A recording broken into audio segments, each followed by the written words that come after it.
എല്ലാവർക്കും നമസ്കാരം. GT എഡ്യൂക്കേഷന്റെ മറ്റു വീഡിയോയിലേക്ക് സ്വാഗതം. ഇന്ന് നമ്മൾ ഹിന്ദിയുടെ കുറച്ച് കാര്യങ്ങളാണ് 10ാം ക്ലാസ്സുകാർക്ക് വേണ്ടിയിട്ടുള്ള ഇതാണ് ആൻസർ. നമുക്കറിയാം ഹിന്ദി ബുധനാഴ്ചയാണ് എക്സാം നടക്കുന്നത്.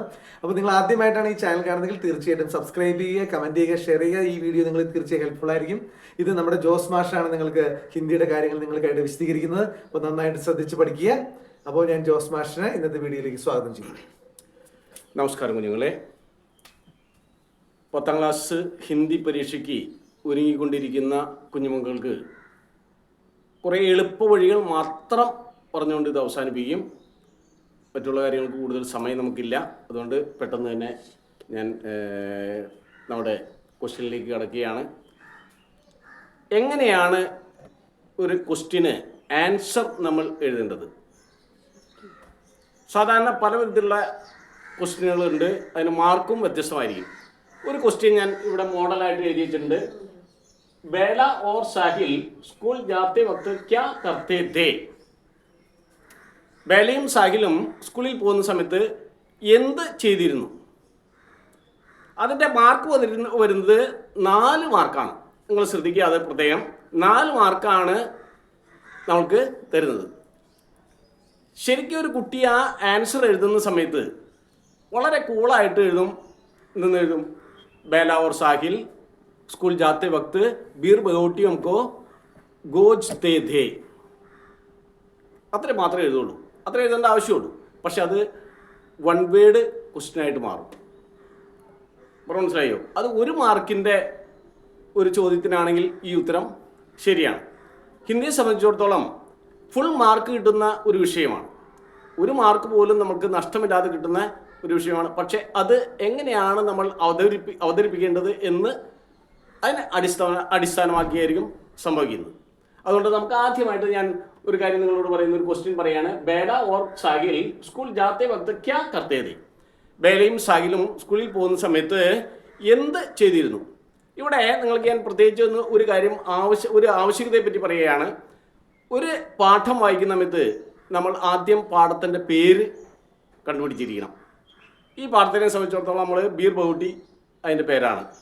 ഇനി ആ പാഠത്തിൻ്റെ ലേഖകൻ ആരാണോ അത് നമ്മൾ കണ്ടുപിടിച്ചിരിക്കണം. ഈ പാഠത്തിൻ്റെ ലേഖകൻ പ്രഭാത് എന്ന് പറയുന്ന ലേഖകനാണ്. ഇനി ആ പാഠത്തിലെ ആ പാഠം ഏത് വിധത്തിലുള്ളതാണ് എന്നുള്ളതാണ് നമ്മൾ കണ്ടുപിടിക്കേണ്ടത്. കഥയാണോ, അതുപോലെ തന്നെ കവിതയാണോ, നാടകമാണോ, ഇങ്ങനെയുള്ള കാര്യങ്ങളെ പറ്റിയാണ് നമ്മൾ പ്രത്യേകം കണ്ടുപിടിക്കേണ്ടത്. ഇത് കഹാനിയാണ്, കഥയാണ്. ഇനി നമ്മൾ പഠിക്കേണ്ടത് ഇതിലെ കഥാപാത്രങ്ങളാണ്. പാത്ര പരിചയം നമുക്ക് എപ്പോഴും ഉണ്ടായിരിക്കണം. അല്ലെങ്കിൽ നമുക്ക് ആ പാത്രത്തിനെ പറ്റി എക്സ്പ്ലെയിൻ ചെയ്യാനായിട്ട് നമുക്ക് ഒരിക്കലും സാധിക്കില്ല. അപ്പോൾ അത് എങ്ങനെയാണ് നമ്മൾ എഴുതേണ്ടത് എന്ന് നിങ്ങളോടൊന്ന് പറയുകയാണ്. ഒറ്റ നോട്ടത്തിൽ 1 വാക്യം കൊണ്ട് അവസാനിപ്പിക്കേണ്ട ഒരു ആൻസർ, അത് 1 മാർക്ക് കിട്ടുള്ളൂ എങ്കിൽ നമ്മൾ പല മാർക്ക്, അതായത് 1ൽ കൂടുതൽ മാർക്കുകൾക്ക് വരുന്ന സമയത്ത് എങ്ങനെയാണ് അവതരിപ്പിക്കേണ്ടതെന്ന് പറയുമ്പോൾ നമുക്ക് പാഠത്തിൻ്റെയും പാത്രങ്ങളുടെയും ലേഖകൻ്റെയും പ്രോങ്ക്തി അല്ലെങ്കിൽ വിധയും നമുക്ക് ആവശ്യമാണ്. അതായത് പാട്, പ്രോങ്ക്തി അല്ലെങ്കിൽ വിധ, അതുപോലെ തന്നെ ലേഖക്, പാത്ര, ഈ 4 കാര്യങ്ങളെ പറ്റി നമ്മൾ വ്യക്തമായി മനസ്സിലാക്കിയിരിക്കേണ്ട ആവശ്യമുണ്ട്. ഇവിടെ പറയുമ്പോൾ നമ്മൾ എങ്ങനെയാണ് പറയുന്നത് പക്ഷെ ഒന്ന് പറയാം. ഹിന്ദിക്ക് മഷ്ഹൂർ സാഹിത്യകാർ, ഹിന്ദിയിലെ പ്രസിദ്ധ സാഹിത്യകാരനായ ശ്രീ പ്രഭാത് की एक सुंदर कहानी है बिरबोटी. ഹിന്ദിയിലെ പ്രസിദ്ധ സാഹിത്യകാരനായ ശ്രീ പ്രഭാതിൻ്റെ ഒരു സുന്ദരമായ കഥയാകുന്നു ബിർബോട്ടി. ഇസ് കഹാനി കെ മുഖ്യ പാത്ര ഹേ, ഈ കഥയിലെ മുഖ്യ പാത്ര അതായത് കഥാപാത്രങ്ങളാകുന്നു ഹേം. ഇവിടെ കുത്തുണ്ട്, പ്രത്യേകം ശ്രദ്ധിക്കുക. ഏകപാത്രമല്ല, ബഹുവചനമാണ്. പാത്ര ഹേം, ബേല ഓർ സാഹിൽ. ഇത് നമ്മൾക്ക് എല്ലാ പാഠങ്ങളുടെ ഏത് ക്വസ്റ്റ്യനും നമ്മൾക്ക് മാർക്കിൻ്റെ അടിസ്ഥാനമായിട്ട് നമുക്ക് ഒരേ അടിക്ക് പഠിച്ചു വെച്ച് വളരെ ഈസി ആയിട്ട് എഴുതാൻ പറ്റുന്ന ഒരു കാര്യമാണ്. ഇതിൽ നിന്ന് തന്നെ നമുക്ക് നല്ല ഒരു അവതരണ ശൈലി നമുക്ക് കിട്ടുകയാണ്. അതുകൊണ്ട് തന്നെ വളരെ മനോഹരമായിട്ട് നമുക്ക് ആൻസർ എഴുതാനും സാധിക്കും. അപ്പോൾ അത് കഴിഞ്ഞിട്ട് ബാക്കിയുള്ള ആൻസർ നമുക്ക് കൊടുത്തു തീർക്കാം. മനസ്സിലായോ? മുഖ്യ പാത്രയെ ബേല ഓർ സാഹിൽ വേ സ്കൂൾ ജാത്തെ വക്ത്. പിന്നെ നമുക്ക് ചോദ്യം അങ്ങനെ എഴുതിയാൽ മതി. കണ്ടാ, വേ സ്കൂൾ ജാത്തെ വക്ത് ബിർബോട്ടിയും കോ ഗോജത്തെ ദേ. ഉത്തരം പൂർണ്ണമായി നമുക്ക് ഫുൾ മാർക്കാണ് കിട്ടും.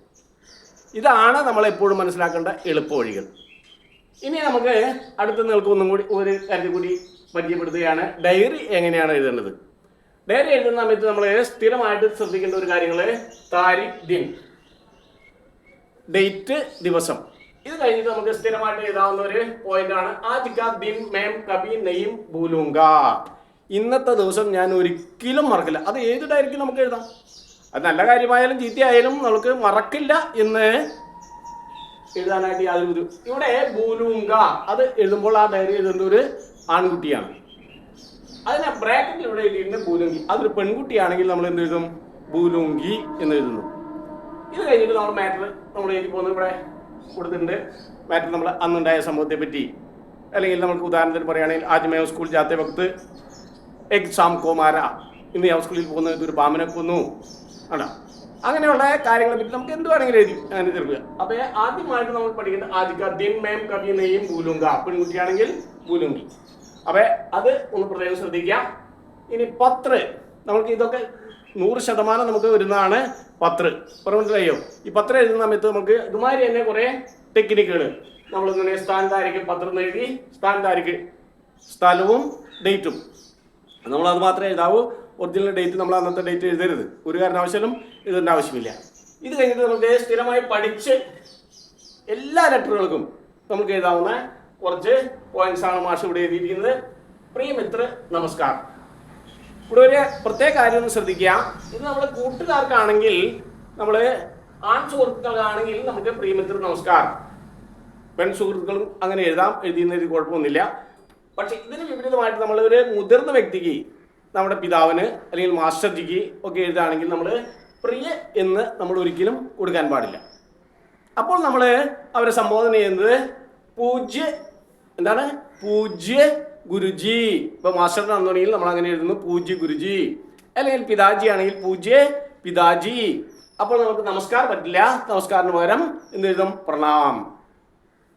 അപ്പോൾ നമ്മൾ അങ്ങനെയാണ് നമ്മൾ അഭിസംബോധന ചെയ്യേണ്ടത്. പൂജ്യ പിതാജി പ്രണാം, അല്ലെങ്കിൽ പൂജ്യ ഗുരുജി പ്രണാം, പൂജ്യ മാതാജി പ്രണാം, അല്ലെങ്കിൽ നമുക്ക് പറയാം ആദരണീയേ ആദരണീയേ അധ്യാപികാജി പ്രണാം. അങ്ങനെയൊക്കെ നമുക്ക് കൊടുക്കാം. ഇത് കഴിഞ്ഞിട്ട് നമ്മൾ വെറുതെ കാണാൻ പാടാം. ഇത് ഏത് ലെറ്ററിന് നമുക്ക് ഉപയോഗിക്കാവുന്ന ഒരു കാര്യമാണ്. തും കൈസേവോ, ഇത് നമുക്ക് കൂട്ടുകാരനാണ് അല്ലെങ്കിൽ കൂട്ടുകാരിക്ക്, കൂട്ടുകാരിയാണെങ്കിൽ നമുക്ക് പ്രിയ മിത്ര എന്ന പകരം നമുക്ക് പ്രിയ സഹേലി നമസ്കാരം എന്ന് എഴുതാം. അങ്ങനെ വരുമ്പോൾ മാത്രമാണ് നമ്മൾ തും എന്നുള്ള പ്രയോഗം നമ്മൾ ഉപയോഗിക്കാവൂ. നമ്മൾ ബഹുമാനിതരാണെങ്കിൽ നമ്മൾ ആപ്പ് വരേണ്ടതായിട്ട് വരും. അപ്പോൾ ഇവിടെ ഹോക്കി പകരം നമ്മൾ ഹേം കൊടുക്കേണ്ടതായിട്ട് വരും. അപ്പൊ നമ്മുടെ ഇതിൽ കൂട്ടുകാർക്കുള്ള ലെറ്റർ നമുക്ക് നോക്കാം. പ്രിയ മിത്ര നമസ്കാർ, തും കൈസേ ഹോ, നിങ്ങൾ എങ്ങനെയിരിക്കുന്നു, നിങ്ങൾക്ക് സുഖമാണോ എന്നുള്ള. ആശാകർത്താവും, ആശാകർത്താവ് എന്ന് പറഞ്ഞാൽ ആഗ്രഹിക്കുന്നു. ഈ ഹൂം വരുമ്പോൾ തന്നെ ഇവിടെ മേം ഉണ്ട് എന്നുള്ളത് വളരെ നിശ്ചയമാണ്.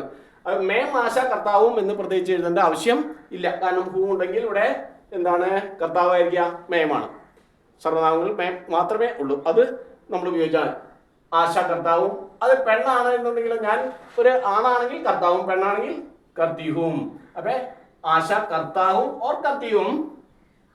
തും കുശൽ സേ ഹോ എന്ന് നമ്മൾ എഴുതേണ്ട ആവശ്യമില്ല. ഇവിടെ ഹോ വന്നിരിക്കുന്നതുകൊണ്ട് ഇവിടെ തും ഉണ്ടെന്നുള്ളത് നമുക്ക് മനസ്സിലാക്കാവുന്നതാണ്. തും വരുന്ന തും കർത്താവാകുമ്പോഴാണ് നമ്മൾ സാമാന്യ വർത്തമാനത്തിൽ നമ്മൾ ഹോ ഉപയോഗിക്കുന്നത്. അപ്പൊ ആശാ കർത്താവും അല്ലെങ്കിൽ കർത്തിയും കുശൽ സേ ഹോ, ഞാൻ ആഗ്രഹിക്കുന്നു നിങ്ങൾക്ക് സുഖമാണെന്ന്. അത് ഇത് പറയുന്നു മേം എ ഗാസ് ബാത്ത് ബതാനെ കെ ലിയെ, ഞാനൊരു പ്രത്യേക കാര്യം പറയുവാനായിട്ട്, ഈ പത്ര ലിഖ്താവും, ഈ എഴുത്ത് എഴുതുന്നു. അത് പെണ്ണാണ് എഴുതുന്നെങ്കിൽ ലിഖ്തിയും. പറഞ്ഞില്ലേ? ഇത് എഴുതി നമ്മുടെ അന്ന് ഉണ്ടായ നമ്മുടെ ജീവിതത്തിൽ അദ്ദേഹത്തിനെ അറിയിക്കേണ്ട അല്ലെങ്കിൽ കൂട്ടുകാരെ അറിയിക്കേണ്ട ആ സന്ദർഭം ഏതാണോ, ആ സംഭവം ഏതാണോ, അത് വ്യക്തമായിട്ട് നമ്മൾ പ്രതിപാദിക്കുന്നു. ഇങ്ങനെയാണ് നമ്മൾ ഒരു ലെറ്റർ എഴുതേണ്ടത്. ഈ ലെറ്ററിന്റെ അവസാന ഭാഗം എന്ന് പറയുമ്പോൾ നമ്മൾ എന്ന് വെച്ചിട്ടുണ്ടെങ്കിൽ നമുക്ക് വേണമെന്നുണ്ടെങ്കിൽ എഴുതി തീർക്കേണ്ട മേം സമാപ്ത്,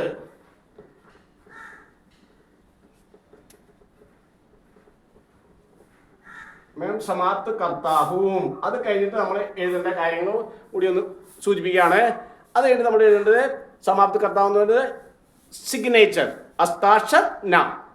അത് കഴിഞ്ഞിട്ടാണ് നമ്മൾ ഇതിന്റെ നേരെ അടിയിൽ നിന്ന് അസ്താക്ഷർ എന്ന് എഴുതിയാൽ നമ്മൾ ഒപ്പിടേണ്ട ആവശ്യമില്ല. അസ്താക്ഷർ അടിയിൽ നാം. ഈ വശത്ത് നമ്മൾ എന്താണ് സേവാമേ, എന്താണ് സേവാമേ ടു, എന്താണ് നമ്മൾ എഴുതുന്നത്?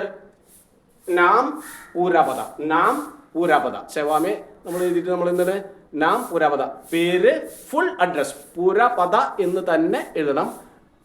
അത് കഴിഞ്ഞിട്ടുണ്ടെങ്കിൽ നമ്മൾ ക്ലോസ് ചെയ്തിട്ടുണ്ടെങ്കിൽ നമ്മുടെ ആ ഫുൾ മാർക്കും നമുക്ക് വരുന്നതായിരിക്കും. ബൈ.